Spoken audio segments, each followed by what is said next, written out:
Há nas palavras perguntas, respostas, mistérios por desfazer. Sentido sem para tudo e para nada, no mais belo livro que eu li. Dende Gali chega Rescate en Audio.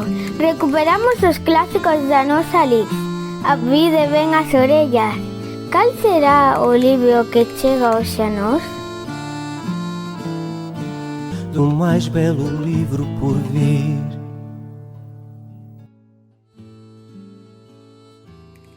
Fina Casal de Rei obtivo o Premio Nacional de Literatura Infantil e Xuvenil no ano 1996 pola novela O misterio dos fillos de Lúa. Autora dunha ampla obra con libros para todas as idades e múltiples premios, entre os que destacamos a súa candidatura ao Premio Andersen e o Premio Alma do IBI por parte de Galix e a OEPLI. O misterio dos fillos de Lúa é unha noveliña para lectorado autónomo.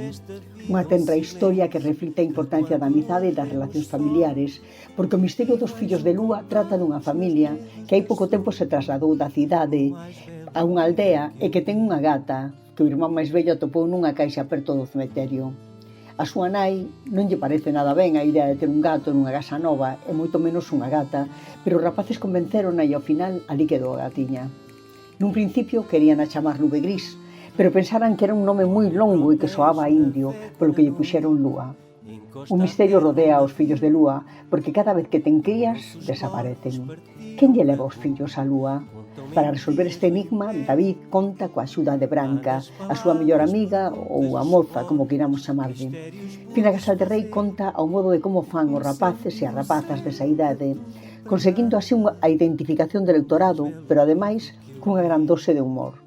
Dúas características que non podemos esquecer cando falamos desta autora. Vou ler o segundo capítulo para observar directamente este estilo do que estamos a falar. Como comeza o misterio dos fillos de Lúa? Por terceira vez a miña gata, Baia, tamén é de Branca, xuramos entre dúas pedras que era dos dous, así Branca axúdame a descubrir o misterio. Por terceira vez a nosa gata está preñada, que quere decir que vai ter gatiños. Eu seino non só porque o digan meus pais, seino porque ten a tripa moi gorda, moi gorda. Luz dixo que a tripa dise ventre, porque ten gatiños dentro. Casi lle chega ao chan e salta moi pouco. Antes xogaba moito e agora pasa a maior parte do día deitada, igual que a avoa, pero a avoa non vai ter gatiños. Estes días non quere que a cariñen nin nada, se lle toco no ventre foxe. Antes de ter os gatiños dentro non era así, podíalle facer cantas cóxegas quixese ata pola barriga. Ás veces quedaba dormir así e roncaba. Roncaba igual que papá, cando se deita no tresillo do salón despois de comer. Papá ponse coa tripa para arriba e Lúa esconde a debaixo. Ten medo a quedar dormida e que lle desaparezan os gatiños que ten dentro e non me extraña. As outras dúas veces que pariu Lúa pasou unha cousa moi rara. O primeiro día tiña ali os gatiños. Estaban na eira, enriba dunha cadeira vella que había arrimada a unha parede do cuberto. Eran tan pequeniños que parecían pelotas de tenis, pero non eran. As pelotas son máis redondas e menos peludas e ademais non respiran. Coñezo ben as pelotas de tenis porque ás veces vou xogar con papá e con Xocas, que é o meu irmán. Xogar ao tenis e botar a pelota para o outro lado cunha pá que lle chaman raqueta de tenis. No medio hai unha rede que non é de pescar. E dende o outro lado un xogador ten que facer o mesmo. Poden xogar tres porque eu tamén xogo con eles moitas veces. A min tócame recoller as pelotas que lles caen a Xocas e a papá e darllas cando mas piden. É un traballo moi importante. Teño que estar atento e correr moito. Por iso papá di que eu fago máis difícil. Ás veces deixame tirar a min, pero a raqueta pesa moito e cánsome. Xa sei por onde saen os gatiños, porque mo explicou mamá. Díxome que saen por un buratiño que teñen por onde o rabo. O que aínda non descubrín é por onde entran. Mamá di que aparecen na barriga cando a gata se xunta cun gato que lle gusta.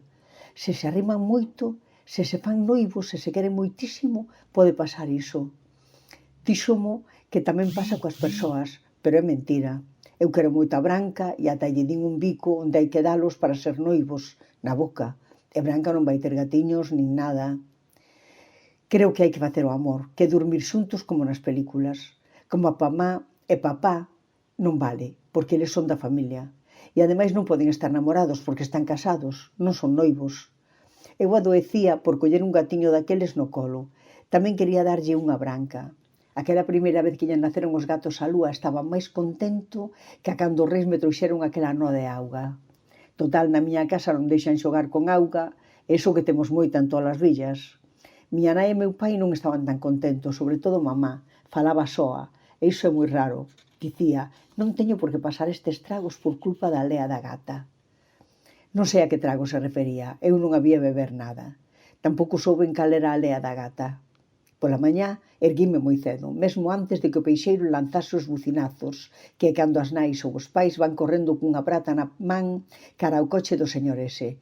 Baixei para ver como andaban os michiños. Non estaban. «Mamá!», gritei moi sorprendido, «non están os gatiños!» Mamá veu, pero non corría nin nada, e puxo cara de dor de moas para me dicir, non sei que pudo pasar, pero desapareceron, así que esquecedevos deles. Quería que Branca tamén se esquecese, pero total non estaba ali. Branca e máis eu buscamos en moitos sitios. Ata buscamos dentro do forno, por se foran para ali polo frío. Branca dicía que era imposible, que mentre son tan pequenos non andan. Aí está parte do misterio. Lúa miañaba e estaba moi triste. Ela tamén andaba a ver se os atopaba. Pedíame que fose detrás dela para lle axudar a dar con eles, e eu fun. Miramos ata enriba das rodas do coche de mamá, que ali sempre se agachaba Lúa cando era pequena. Lúa cheiraba en todos os sitios, e eu tamén, pero non apareceron. Do mais belo livro por vir.